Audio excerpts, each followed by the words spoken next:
Chitty Chitty Bang Bang. And let me tell you something. Bad Boys Ride or Die. My favorite character is none other than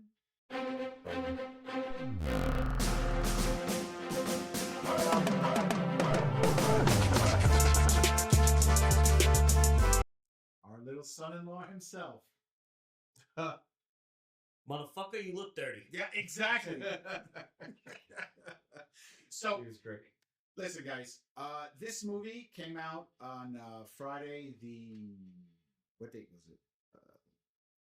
The 7th. The 7th, June 7th, and up to this day, it has made on a budget of $100 million. It has made so far to this day $111 million globally, which means they made all their money back. But we're not here about numbers. We're here about talking to you all about how whether we liked it or not. So I told you how I liked it. It was good. It was really good. Not great, but really good. I'm not the biggest Bad Boys fan. I never saw the third one, but it was a wild ass ride, right? Like it was crazy. It was legit crazy. I thought it was really funny. I thought this was like one of Martin Lawrence's best, funniest roles. I think this might have been his funniest Bad Boys role at least. And Will Smith was great. I think this was a good springboard for him to kind of jump back into relevance after the infamous slap.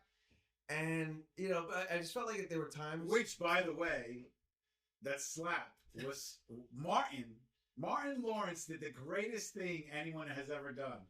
What did he do? 4 times? He slapped Will Smith at least 4 3 times? or 4, yeah. Yeah, so Marcus smacked Mike multiple times to snap him out of his panic funk. attack. Yeah. But to piggyback off what Johnny 64 said, like being very good, close to great, in addition to, it wasn't just wild explosions and pointless comedy, that made us laugh.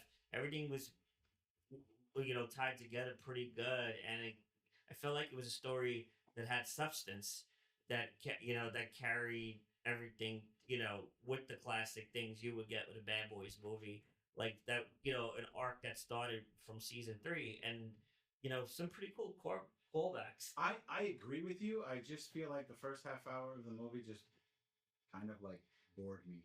Not bored me. I mean, I chuckled. I was here never and there. bored throughout the movie. I'll say that, but I Yeah, felt like the movie tried too hard Yes. sometimes. Yes. Like it's visuals and it's comedy, and I didn't mind the visuals. Well, that's the thing, though. The beginning of the movie tried so hard to be Bad Boys Forever that it was like almost like a carbon copy. So, I mean, I know you didn't see part 3, right? But the beginning was the complete opposite. Will Smith was like in with the hospital. visual effects and No, everything. no, even the beginning of the movie, Will Smith was in the beginning of in part 3. Will Smith was in the hospital because he got shot. Right. Right? He was the one in the hospital. Now Marcus is in the hospital. It's like, didn't we do this already? But like that whole segment where Marcus gets That's spoiler, different. the hard time the saying, Widowmaker, yeah. yeah, like all of a sudden we were watching like The Sunken Place and Get Out. Like it was having all these flashbacks. There were all these like visual artsy effects going around him, and I could tell they were trying to get. It became spiritual at that point. Yeah, but she definitely comes out of that heart attack becoming a spiritual person, which is like the height of his comedy. But like it was just, I felt like the visual stuff at times was a little too much. I guess they were trying to give us an emotional roller coaster to set up the funny bits with Martin Lewis and Martin think he's invincible, like trying to moonwalk across traffic. I can't die. No. It was great. Look. But you know what? That was profound when when Will turned to him and he said, "All right, so you're saying if I shoot you right now, you're not gonna die?" And he said, "You're not gonna shoot me." I was like, he's right. He's got it right. But to the humor itself, I will say like that was also one of the things that was a little overdone because there were scenes that like I felt like I was supposed to be taken seriously. Like there was like legit dangers going on, and they would still be cracking jokes or acting a little bit goofy and like what's that guy Dorn, right? He got shot and you just hear him saying ow ow ow. I'm like, buddy, like you just got shot, you're not saying ow like that in real life. I'm sorry. But that character played by Alexander Ludwig and Vanessa Hudgens' character as Kelly. I'm kind of glad they returned. They were introduced in the third movie, so kind of added to the cast. So I was glad to see them return, and they got some shine in this movie. You know, They were good together in more ways than one, but you had the comedy moment, like the shocker that they're together. I don't recall it being hinted at in the third movie, but I think that was supposed to be the joke. It was like, wait, what? Like, with together? the scenes where Thor gets getting picked on by Marcus and Mike were pretty damn funny as well. Yeah. What do you think of the villain? It was like stereotypical, like, I'm the bad guy. I have to. I'm 30 steps ahead of everybody at all times. I'm everywhere at all times. They try to. I wasn't a big fan. Perfectly. I wasn't a big fan. He was all right. What I hated about this movie was DJ Khaled. I hated Pointless that. cameo. I just hate DJ Khaled. Stupid Anything he does, so, cameo. yeah. You could definitely say in this movie he didn't win. No. Oh, yeah. We the best. I was waiting for that. Nah, I think he did. I think he did that in part. We the best cartel. When I think he did that. with Eric Dane's character as McGrath, he was playing the typical villain, like, oh, I got betrayed, he got tortured by the cartel, so then he's in bed with them to work. And he was using his connections to have this access, like how he's, being 30 steps ahead. Yeah. And then what his background was, and his Yeah. ties to like the politicians and things like that. It was a lot of it was kind of predictable, cookie cutter. And Spade called it, and we were talking about during the movie, like, oh, it's kind of predictable who his mole is or his top guy is. It was Mr. Fantastic himself. What the hell is his name? Crawford. Ian Grufford. I'm not Crawford. Lockwood. Excuse me. Wow. Yeah. And Well, Lockwood was the character's name. Yeah. The actor's name was Ian Grufford, I think. Anyway, he played Mr. Fantastic in the original Fantastic Four movies from Fox. But yeah, I once I saw him, I was like, that's the bad guy. That guy right there, he's evil. And also, I want to say, I don't want to say it for sure, like 100%, but like I feel like I'm just not a fan of the character Armando, Will Smith's son. Like, his role in the movie, he was basically a MacGuffin, right? They were Because giving he was him. But he's a drug dealer. He can fly air helicopters. Yes, but he was like more of a tool than a character. Like they tried to give him like the father son, makeup dynamic and everything. I rolled with that. But at the end of the day, he was still the guy that they needed to identify the villain. And it's like, gotta keep him alive so they could identify his face. It's like, They needed and to we have a bring him back. montage like showing that. They needed to bring him back from jail. I mean, he had to somehow get out of jail. To counter that, they were trying to give him. I enjoyed the arc they gave Armando. They were giving him a redemption arc. They did. Considering that he was a cold-blooded killer, acting on the orders of his evil cartel mother. Right. And, brainwashed, that Mike Lowry is his father, did him wrong. So, yes, they needed him. Yeah, and after killing Captain Howard, like the good deed that he does towards the end of the movie, it was a good full circle. That's what I'm saying. I don't want to say I didn't like his character, and I wasn't feeling it, but like there were just things that I could see through it a lot for what it was more than not. You know what I mean? If it wasn't, if we didn't have Deadpool and Wolverine on the horizon, I could say you could easily say this is the movie of the summer. Because I thought it was that good, that entertaining. I would agree. It's a really good summer blockbuster. Yes, for an action movie. Yes, I would say so. There were a lot of action sequences where we were like, oh shit. Thinking back to the beginning of the year, I think this was my honorable mention as most anticipated movie. But I'm just a fan of this franchise. I can tell. Whenever we would speak about it, you would just have a lot to say and be excited. So I was like, good for you. So another thing that I hated about this. Hated. Okay. Hating. Yeah, I'm hating right now. The first person shooter view. I didn't hate it. I thought it was a cool concept to add on. Okay. All right. Hate is a strong word. I didn't hate it, but I possibly disliked it enough to say I could have done without it. It was another instance of too much. Right. The concept, the idea, great. Execution, horrible. And also, did you notice a lot of the drone shots? Like, oh, just across the movie in general. Yeah, the whole Yeah, like, oh look, it's Miami. Look, Yeah, it's yeah. It was okay.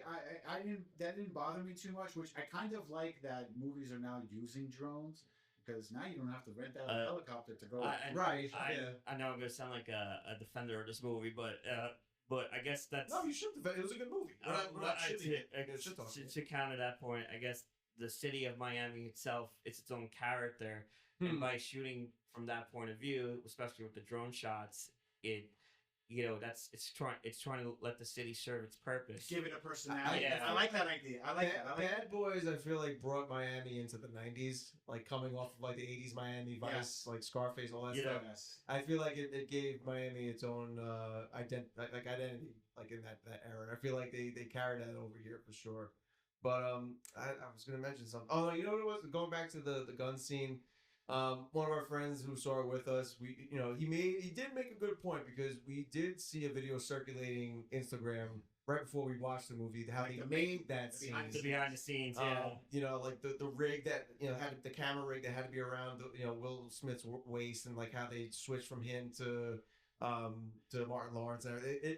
I think knowing how they did it kind of took away the wonder behind it. It's possible. First time, so I think because it was a pretty cool scene. Like I guess it was a way to like appeal to like the Twitch culture and that social media platform, and considering like a lot of the audience, the Doom fandom.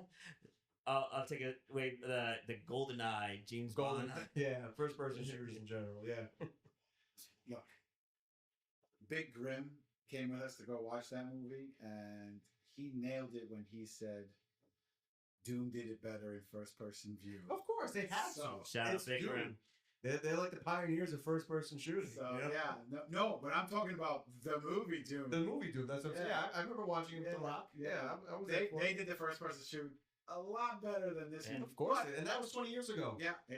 And you're right. And one thing I give them credit, I like how they did everything possible to include Captain Howard's character in the movie for somebody that was killed off. Then I hated that about part 3 because he's such a beloved character. It was a great way to make him a character still. He's the best. Yeah. He's the best character in the franchise after Mike and Marcus. Oh yeah, because he's a father figure. Yeah, but now the breakout character is Reggie. Oh my god, that motherfucker! Holy shit! Now, like we find out in part 3 that he's in the Marines, right? But in this movie, he shows it. Let me tell you, he went John Wick on everybody.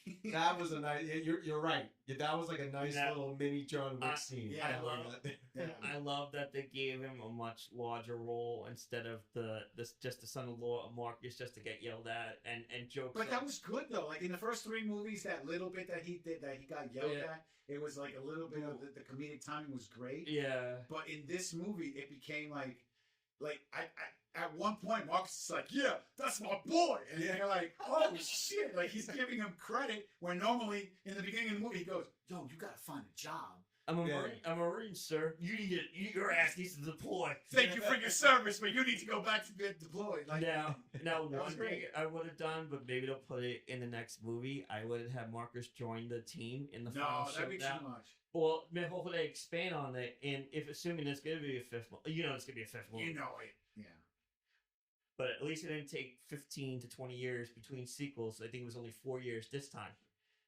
Yeah, 4 years, because the other one was what? So to 2020? 1995, 2003, 2020, 2024. Yeah, 4 years. Oh, I kept thinking. I mean, because I didn't see the movie. I kept thinking it was 2017, but 2020 is pretty recent. Yeah, very recent. Did you guys also catch or enjoy the fact that they connected all 4 movies, saying that this was Captain Howard was trying to expose this conspiracy since the first movie. That everything in Miami is tied together between the cartels and upper levels of government. Yep. See, I like that, but at the same time, I feel like it was edging on that trope where it was like, oh, like the big enemy was in hiding this entire time. Like no, it was a different enemy. Like, well, yes, but I'm just saying he was still like in cahoots with that cartel, which was the enemy. You know what I'm saying? Like they've always been existing under the shadows up until now, and all of a sudden they exist.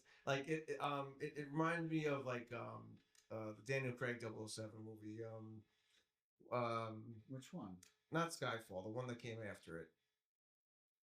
With it, like they were like the big villain reveal was the guy who said like he was behind all the other villain actions of like the previous movies that came before it. Well, Where the one where he had them sitting in the chair and he was like right, drilling Doctor things No. out. Doctor No? Was that Doctor No? Possibly. Casino Royale. No, that was No, the that first was the first one. The That one was that the came first after Skyfall.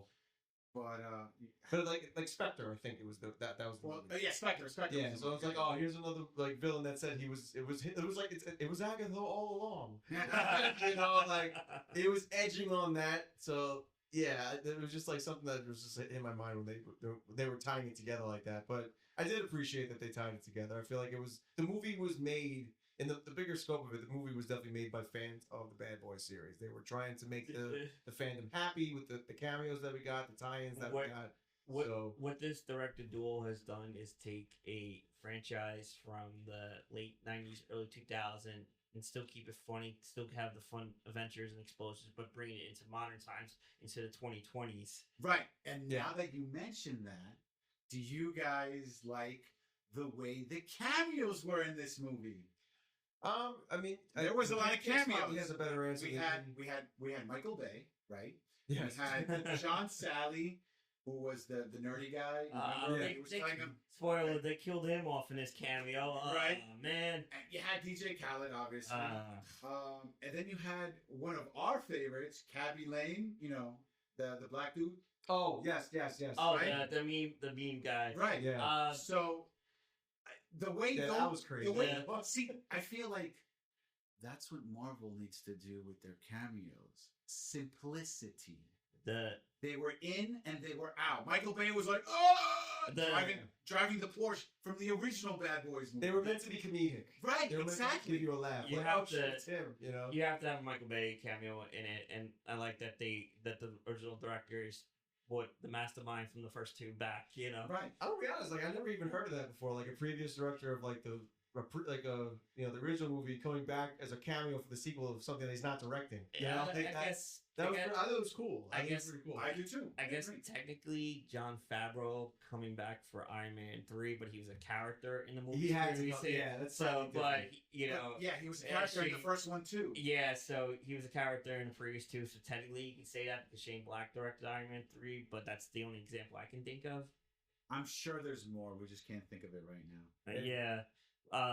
But what else about this movie? Just look, overall, I agree, and I think that everyone should go watch this movie. Forget about what happened with Will Smith and Chris Rock. No one cares. You know what? Old news.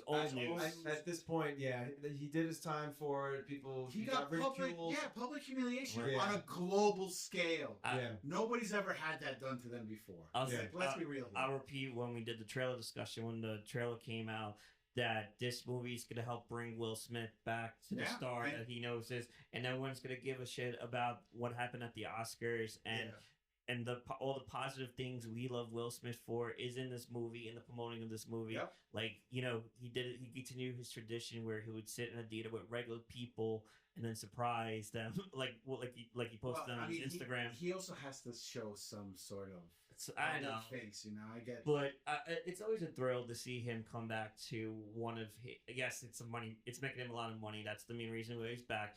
But for the joy of the fans, it's awesome to see him come back to one of the roles that put him on the map. You know, he should have done that with the Independence Day sequel, but that's another story. Let's not talk about that movie. So, those are our thoughts on this movie. Did you guys see it? Did you like it? Did you hate it? Do you think Bad Boys 5 would be too much? Is this becoming the Fast and Furious? Nope. Not even close. It's its own thing. It's a better franchise. It stays in its lane. But it's all about family. Oh my God, you and family. I'm just saying. Maybe in that aspect. Let us know what you guys think in the comment section down below.